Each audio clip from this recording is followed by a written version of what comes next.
sabia que para interpretar um personagem com verdade, você precisa conhecer o fundo das emoções? Como sentir o que ele sente, transmitir o interesse e criar aquela fé cênica tão falada por Stanislavski? No vídeo de hoje eu vou apresentar o Emocionário, um guia completo sobre emoções que vai transformar a sua atuação. E aí pessoal, tudo bem com vocês? Beleza pura ou puro caos? Sejam bem-vindos a mais um vídeo no canal. Eu sou Yari Orico e hoje o vídeo é muito especial porque eu vou falar de um livro que eu amo muito, de um livro que me ajuda muito a melhorar assim toda a minha parte artística, toda a minha interpretação como atriz, e eu quero muito compartilhar esse conhecimento com vocês com uma resenha completa do livro Emocionário.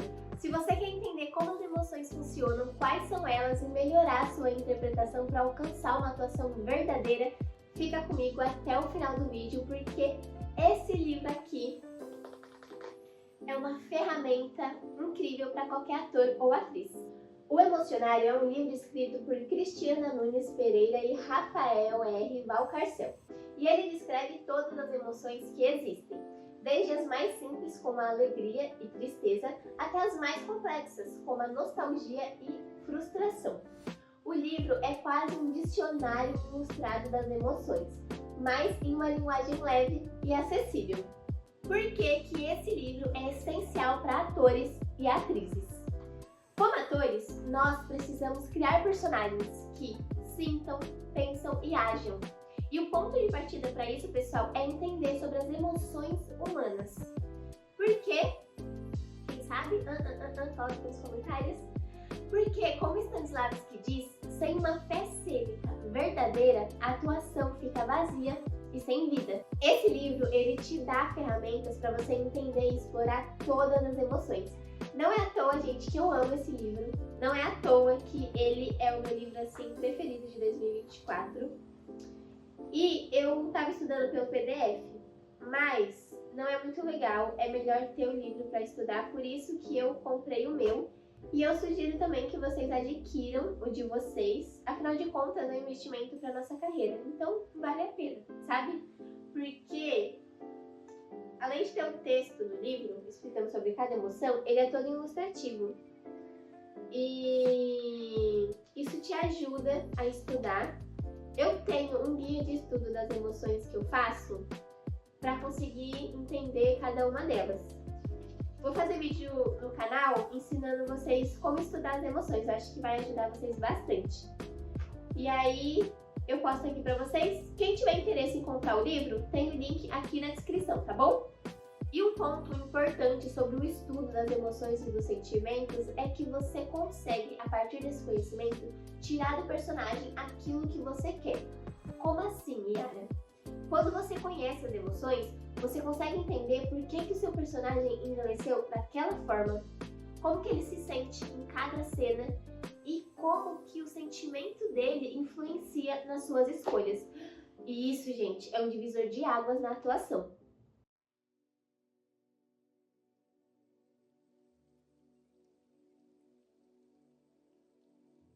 Ternura.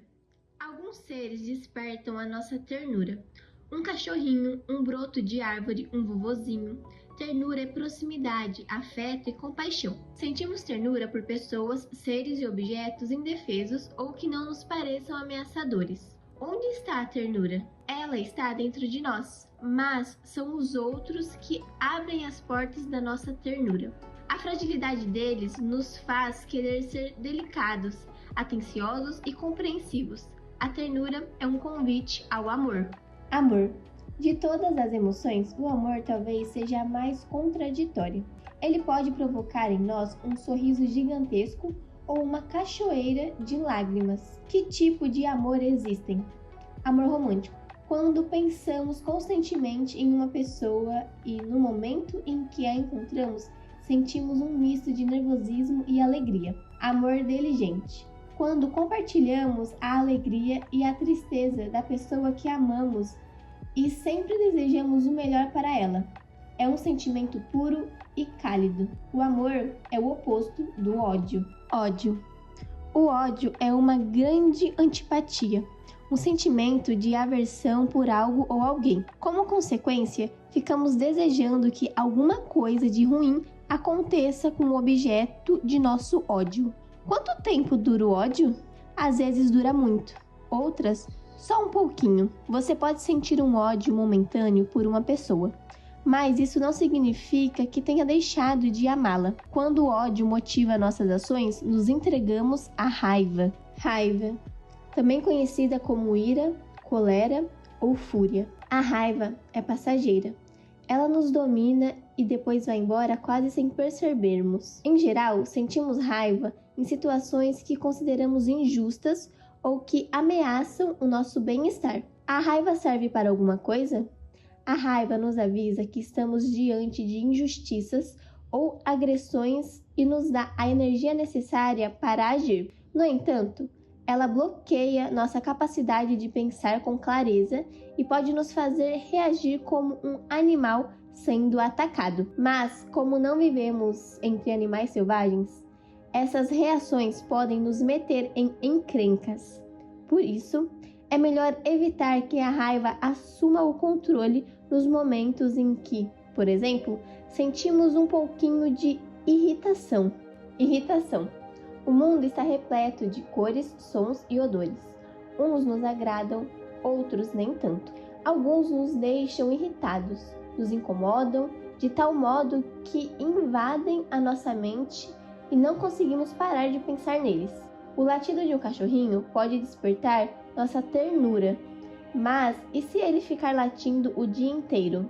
O que acontece quando nos irritamos? Quando alguma coisa nos irrita, não conseguimos parar de prestar atenção nela. Algo incômodo passa a ser irritante quando achamos que não podemos mais suportá-lo. Uma irritação muito prolongada nos leva à tensão.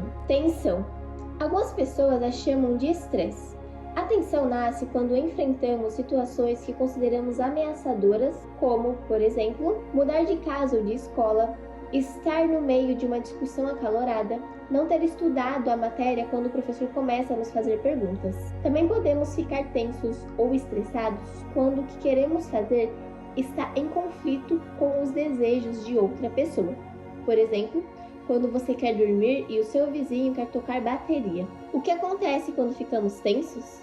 Ficamos nervosos, impacientes e perdemos a calma com facilidade. Ao conversar com alguém em quem confiamos sobre o que está nos causando tensão, sentimos um grande alívio. Experimentamos a sensação de alívio quando nos livramos de um peso, quando deixamos de nos sentir ameaçados ou quando pedimos desculpas. Por exemplo, você se sente aliviado ao terminar uma prova, ao ver que algum perigo já passou ou ao reconhecer um erro. O alívio significa que uma sensação ou situação desagradável ficou para trás. Como sabemos que estamos aliviados? O alívio costuma vir acompanhado de um relaxamento. Depois que as dificuldades já passaram, voltamos a nos sentir tranquilos e em paz. Esse é um caminho em direção à serenidade. A serenidade é uma sensação de calma e harmonia. Ela nasce no fundo do seu ser, mas costuma se manifestar no olhar. Uma pessoa serena é tranquila, delicada e sempre pede o que deseja com amabilidade e doçura. A serenidade ilumina a mente? Sim. Ela proporciona uma forma especial de enxergar as coisas. É como um superpoder que lhe permite ver os acontecimentos com mais clareza. Graças a ela, você consegue, por exemplo, perceber que algo que o deixou com raiva não era tão grave assim. A propósito, a serenidade pode ser exercitada como se fosse um músculo. Treiná-la ajuda você a despertar para a felicidade. A felicidade é diferente para cada pessoa. Ficamos felizes quando usamos nossos talentos e habilidades para realizar coisas em que somos bons ou que gostamos de fazer. O que pode nos trazer felicidade? Plantar uma árvore, completar um quebra-cabeça, assar um bolo, montar um móvel, escrever um poema, resolver problemas de matemática. Muitas atividades podem deixá-lo feliz se você as encarar como uma oportunidade para curtir o que está fazendo. A felicidade é uma sensação de satisfação com a pessoa que você é. Não a confunda com a alegria. A alegria. Alguns a chamam de deleite ou contentamento. A alegria é causada por algo prazeroso e por isso é especialmente agradável. O que a difere da felicidade é que a alegria dura pouco. Mesmo assim, as pessoas podem ter muitos momentos alegres durante o dia. O que acontece nesses momentos? Somos invadidos por um entusiasmo divertido. Nossa energia aumenta e pensamos de maneira mais positiva. O contrário da alegria é a tristeza. Tristeza. A tristeza é a diminuição geral da nossa energia e do nosso estado de ânimo. Quando estamos tristes, perdemos o apetite, as forças, o desejo, a motivação, a vontade de viver. A tristeza é como um véu que envolve a nossa vida e a torna cinzenta. O que causa tristeza? As pessoas não ficam tristes pelos mesmos motivos.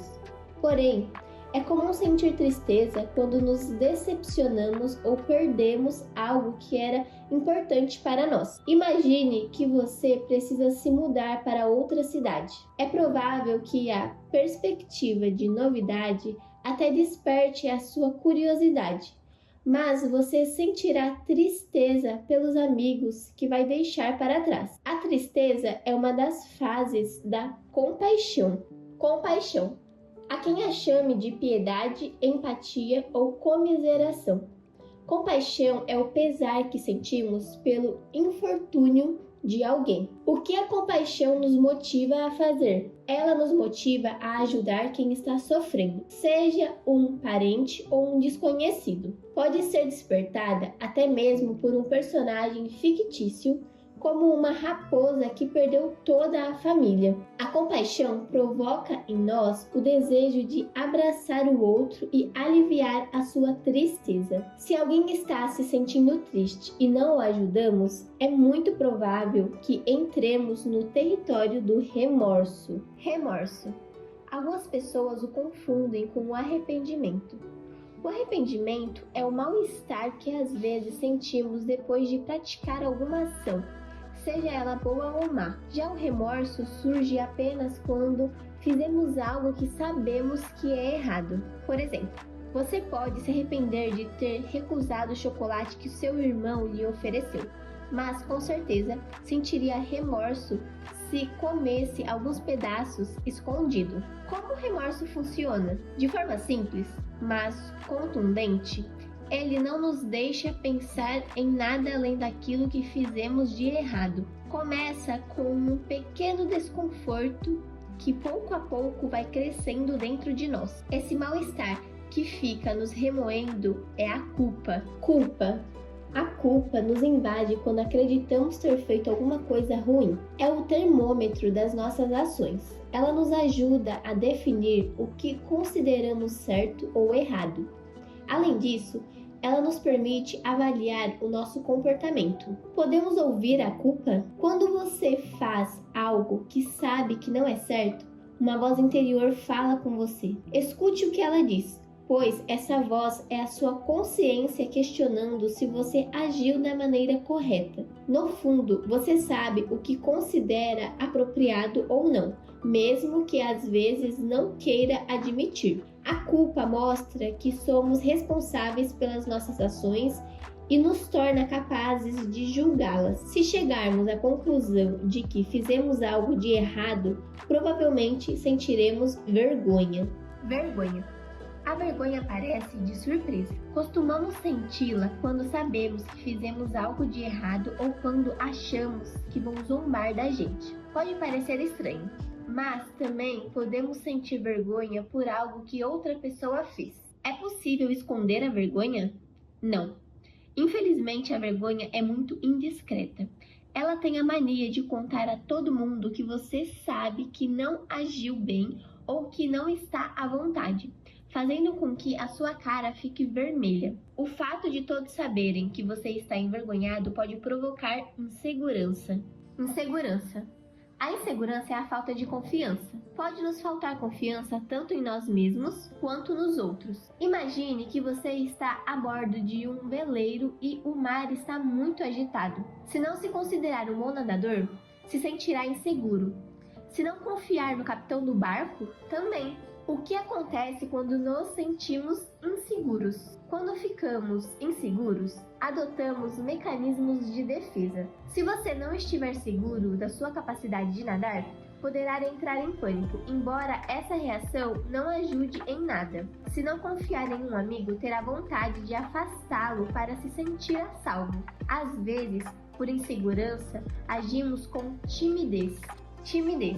A timidez é um bloqueio que nos impede de nos comportarmos com naturalidade. Ela costuma nos dominar diante de pessoas desconhecidas, pouco confiáveis ou ameaçadoras. O que uma pessoa tímida sente? Uma pessoa tímida se sente desconfortável e desajeitada. Então, por medo de fazer algo errado, não diz nada, fica quieta e tenta passar despercebida. Imagine que você tenha que passar a noite na casa de vizinhos idosos. Ainda que eles sejam carinhosos, é possível que você fique calado no canto do sofá, pouco à vontade. Você pode até mesmo ser tomado por uma sensação de confusão. A confusão é uma mistura de sentimentos. Imagine que o seu gatinho fez xixi no seu brinquedo favorito.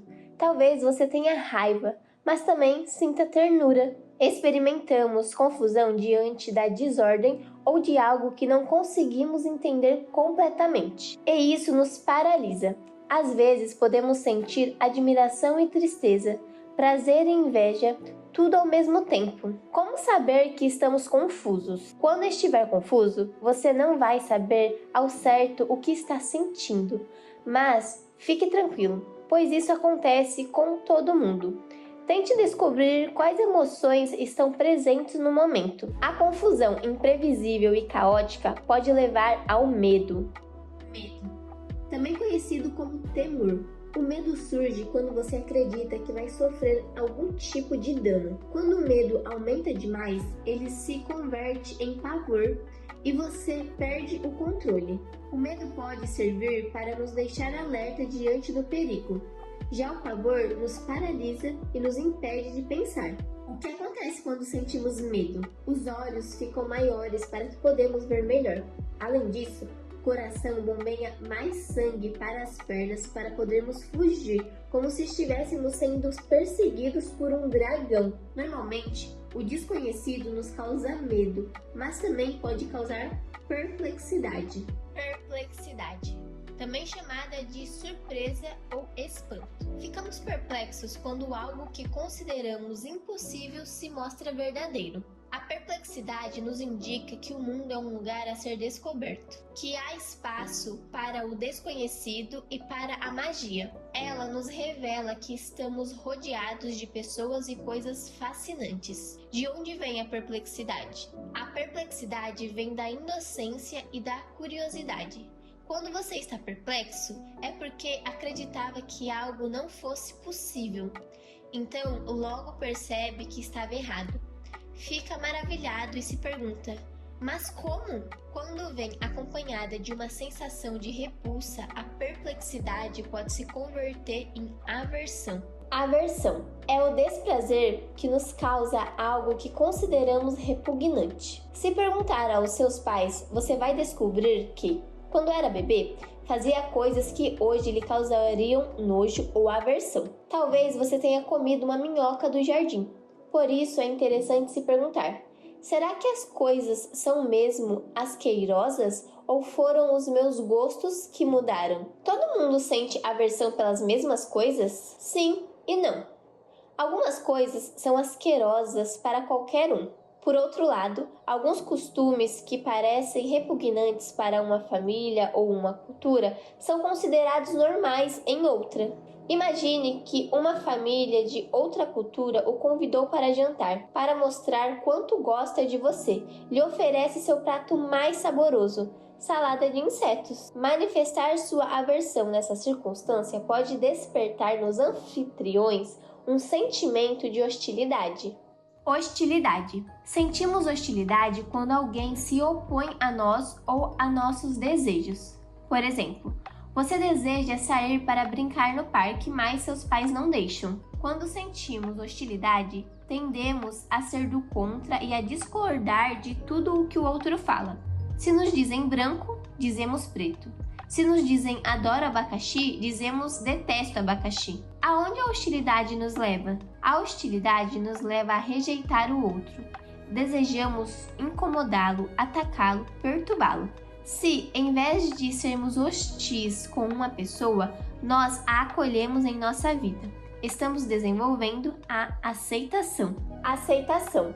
Nós nos sentimos aceitos quando percebemos que as pessoas gostam de nós do jeito que somos, com nossas virtudes e com tudo aquilo que ainda precisamos melhorar. Também sentimos isso quando os outros reconhecem e valorizam nossas capacidades e ações. Quais gestos transmitem aceitação? Aplausos, palavras acolhedoras, um sorriso, um abraço ou qualquer outro gesto cuja finalidade seja demonstrar admiração. A falta de aceitação faz com que nos sintamos vítimas da incompreensão. Incompreensão. A incompreensão nasce da falta de entendimento com o outro. Tentamos explicar algo que estamos sentindo ou pensando, mas a pessoa a quem nos dirigimos não nos entende. Às vezes, nos sentimos incompreendidos porque nossos atos não estão de acordo com a opinião dos outros. Não se preocupe. Pense em Leonardo da Vinci e em muitos outros gênios. Eles tiveram que enfrentar a incompreensão, pois suas ideias não se encaixavam na época em que viviam. Como surge a incompreensão? A incompreensão surge de um desajuste entre a forma como você enxerga o mundo e a maneira como as outras pessoas o veem. É uma mistura de frustração e desamparo. Desamparo. O desamparo nos invade quando nos sentimos desprotegidos ou achamos que não podemos contar com o apoio de ninguém. É uma sensação de pesar e tristeza. Acontece, por exemplo, se os seus amigos não ficam do seu lado ou o abandonam. O que pensamos quando ficamos desamparados? Pensamos que, se pedirmos ajuda, ninguém virá em nosso socorro. Podemos estar rodeados de gente, mas, se não tivermos o amparo de alguém, acabamos sentindo solidão. Solidão. A solidão é a ausência de companhia. Ela pode ser muito útil, por exemplo, quando não queremos ser incomodados, mas também pode ser angustiante se acreditarmos não ter a quem recorrer nem com quem dividir as coisas. É possível se sentir solitário estando na companhia de outras pessoas? Sim, quando não podemos contar com as pessoas que nos rodeiam ou quando nos deixam de lado. Imagine que seus amigos estão conversando sobre um filme que só você não viu. Se não puder participar do papo, pode ser que se sinta sozinho. Para vencer a solidão, é muito importante se comunicar. Se você sente falta dos momentos em que estava sozinho, está sentindo saudade. Saudade.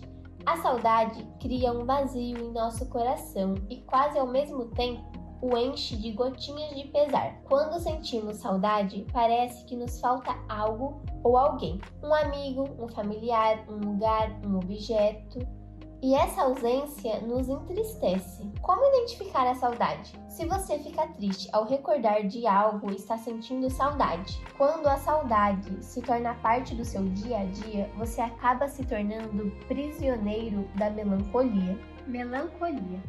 A melancolia é uma forma acentuada de saudade ou nostalgia. Quando estamos melancólicos, sentimos que o mundo em que desejamos viver é um lugar muito distante e difícil de alcançar. Quando a melancolia aparece, a melancolia pode nos dominar nos períodos de mudança. Nesses momentos, vemos com resignação ou tristeza que uma diversão ou um momento agradável está prestes a terminar. Muitas pessoas se sentem assim numa tarde de domingo, pois sabem que o fim de semana está acabando. O lado bom da melancolia é quando você se permite saboreá-la, sem ter que fazer mais nada.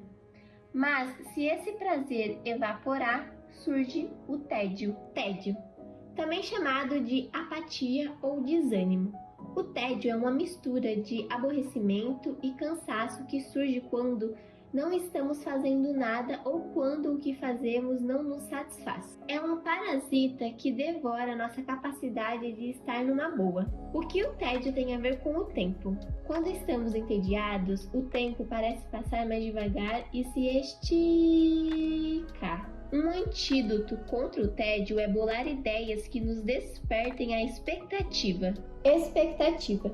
A expectativa é a esperança de que algo que desejamos aconteça. Ter expectativa é uma das melhores maneiras de curtir a vida e fazer as coisas com energia. As coisas naturalmente despertam expectativa ou somos nós que a criamos? Podemos ter expectativa em relação a quase tudo. A ter um irmãozinho, a comemorar nosso aniversário, a ir para a escola, a sair para brincar com os amigos. A expectativa é um ingrediente que dá sabor à vida. Ficar na expectativa desperta o entusiasmo. Entusiasmo. O entusiasmo é um despertar de um Deus que existe dentro de nós. Quando nos deixamos levar por ele, nos sentimos poderosos, capazes de qualquer coisa. Como é o entusiasmo? O entusiasmo parece uma música porque, quando sentimos essa emoção, nosso corpo ganha um ritmo especial. Tente escutar a canção do entusiasmo dentro de você. O ritmo começa no coração, vai ganhando força pouco a pouco, sobe pelos braços, desce pelas pernas. É uma energia que nasce no seu interior e o impele a agir. Inspirados por essa música, facilmente chegamos à euforia. Euforia. A euforia é um transbordamento de energia positiva. Ela nos dá força para enfrentar os momentos de adversidade ou para festejar com um entusiasmo maior do que o normal. O que caracteriza a euforia? A euforia é uma sensação de extraordinário bem-estar. Por causa dela, nos sentimos otimistas e acreditamos que podemos superar qualquer desafio. É o oposto do desalento. Desalento. Sentimos desalento quando nos falta ânimo para seguir adiante. Quando percebemos nosso cansaço e achamos que alcançar nossas metas não será assim tão fácil. Imagine que você está num bosque e quer voltar para casa. Você toma um caminho, porém percebe que não é o mais adequado. Volta ao ponto de partida. Procura uma nova trilha, mas também não é essa. Você insiste e mais uma vez se engana. Na quarta tentativa, percebe que as forças começam a faltar e desanima. Isso é desalento. O que acontece quando surge o desalento? À medida que o desalento se aproxima, a nossa meta vai ficando mais distante. Quando o desalento nos vence e nos rendemos, abrimos caminho para a decepção. Decepção é o pesar que nos invade quando descobrimos que aquilo em que acreditávamos não é verdade. Também ficamos decepcionados quando desmorona a esperança que havíamos depositado em algo ou alguém. É possível nunca se decepcionar? Isso poderia acontecer se você já soubesse tudo. Tudo mesmo. Desde quantas vezes a sua mãe vai sorrir de manhã até o tamanho exato do universo. E se você pode se surpreender, também pode se decepcionar. Essas duas emoções significam que algo não é como você pensava ou desejava. No caso da decepção, esse desajuste nos contraria. Mas não há por que desanimar. Essas experiências nos ajudam a crescer. Como você viu, é praticamente impossível escapar da decepção. Mas você pode evitar cair na frustração.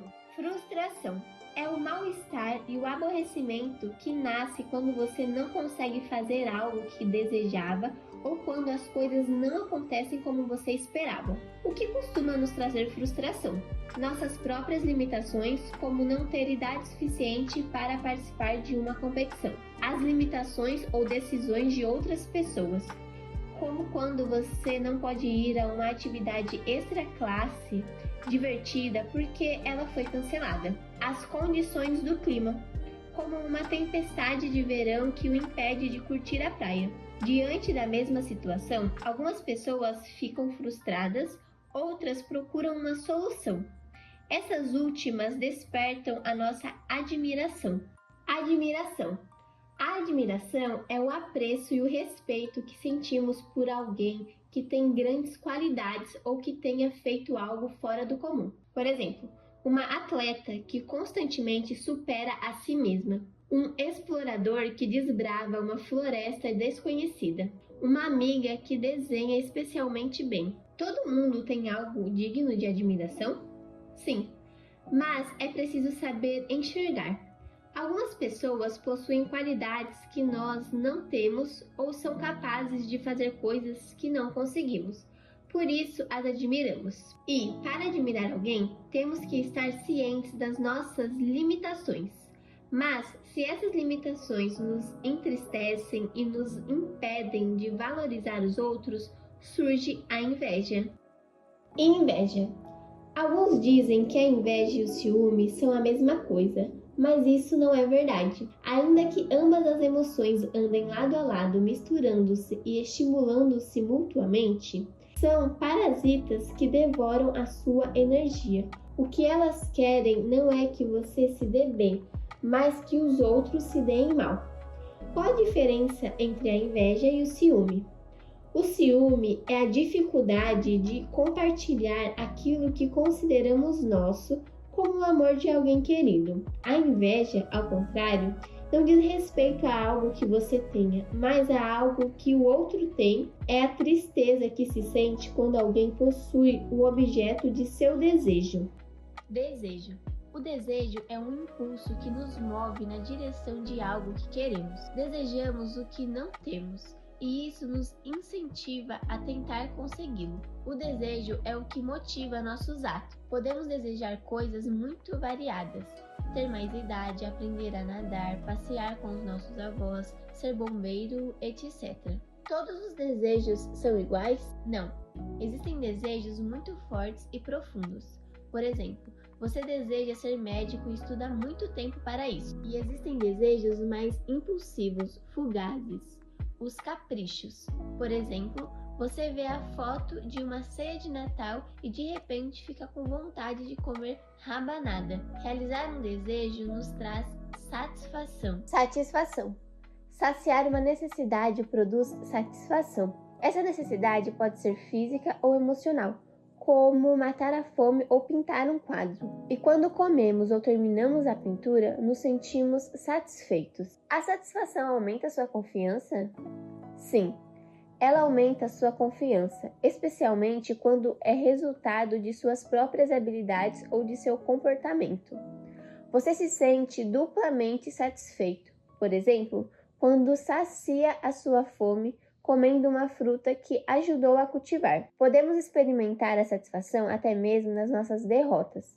É uma grande realização quando conseguimos melhorar os nossos resultados, ainda que tenhamos perdido a competição. A melhora constante nos enche de orgulho. Orgulho.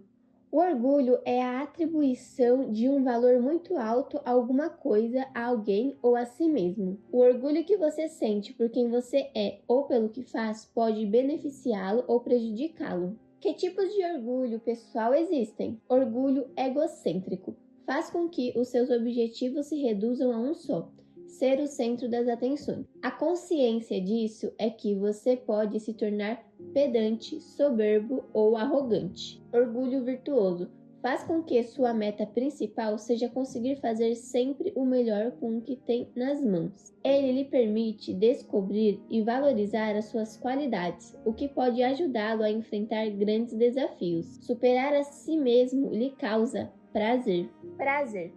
O prazer é a satisfação e a alegria produzidas por algo que gostamos muito. Podemos encontrar prazer em atividades muito diferentes: fantasiar outros mundos, olhar coisas bonitas, resolver problemas difíceis, brincar, sentir-se amado. Como podemos apreciar o prazer? Para sentir prazer, você precisa estar atento ao que acontece. Imagine que há um copo de suco na sua frente. Você pode bebê-lo rapidamente, só para matar a sede, ou se concentrar no sabor e aproveitá-lo, sem pressa, sentindo o prazer que ele lhe proporciona. Uma vida repleta de prazeres nos faz sentir gratidão. Gratidão. A gratidão é a alma da palavra agradecer. Ela se multiplica quando você é capaz de ver os presentes que o dia a dia oferece: o sorriso de um amigo, uma canção bonita, uma comida gostosa. A gratidão nos ensina a aproveitar melhor a vida. É a porta de entrada para a felicidade. Quando eu tinha 10 anos, minha avó me deu um diário da gratidão. e disse ao meu ouvido: Eu tenho um igualzinho. Toda noite escrevo nele coisas que me fazem sentir agradecida. Depois, quando o coloco embaixo do travesseiro, algo maravilhoso acontece. O conteúdo do diário entra nos meus sonhos e transforma o meu mundo no palácio da felicidade. E essa alegria me acompanha durante todo o dia seguinte. A quem agradecer agora? As pessoas que colocam sua magia nestas páginas e ilustram o livro. A pessoa que o comprou e o deu de presente a você. E, especialmente, a você por dividir com a gente este emocionário.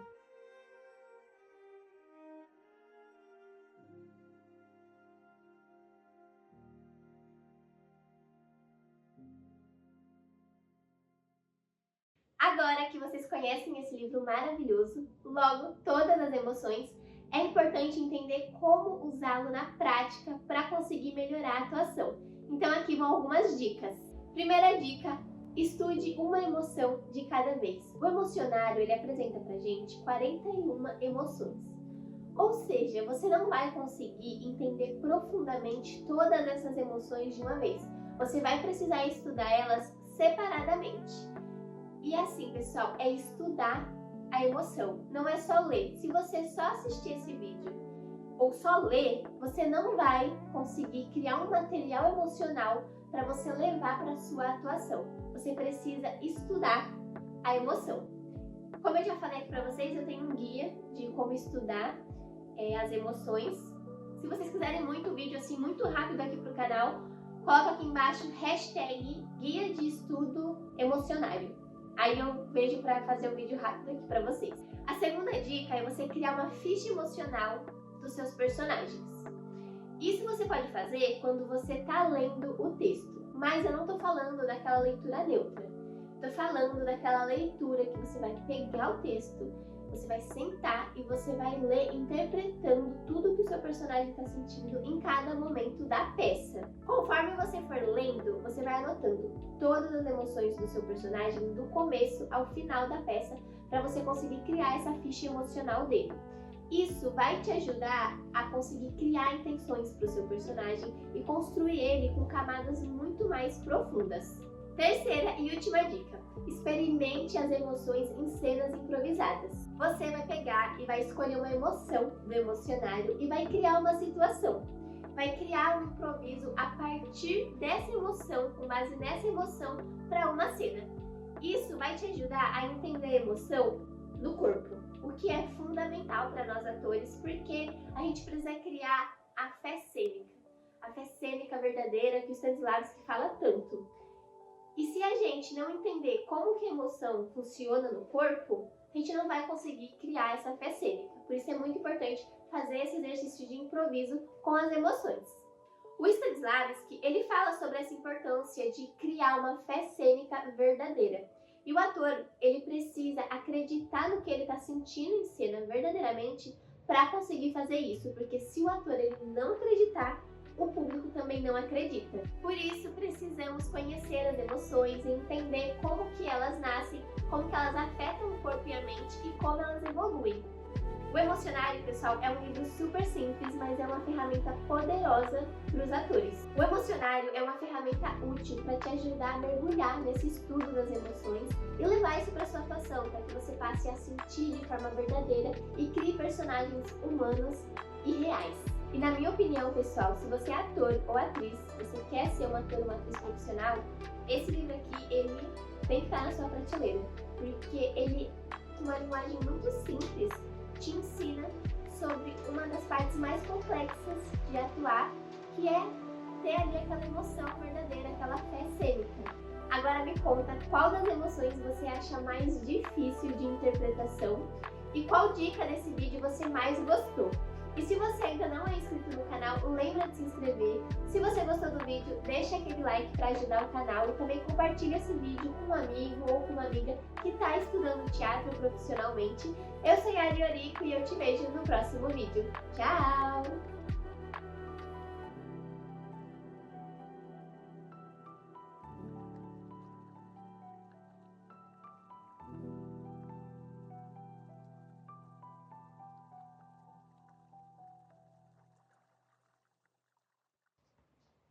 Legal, tá de ponta cabeça. Minha mão fica toda vermelha, gente. Deixa like nesse vídeo. Você precisa... Se vocês quiserem vídeos...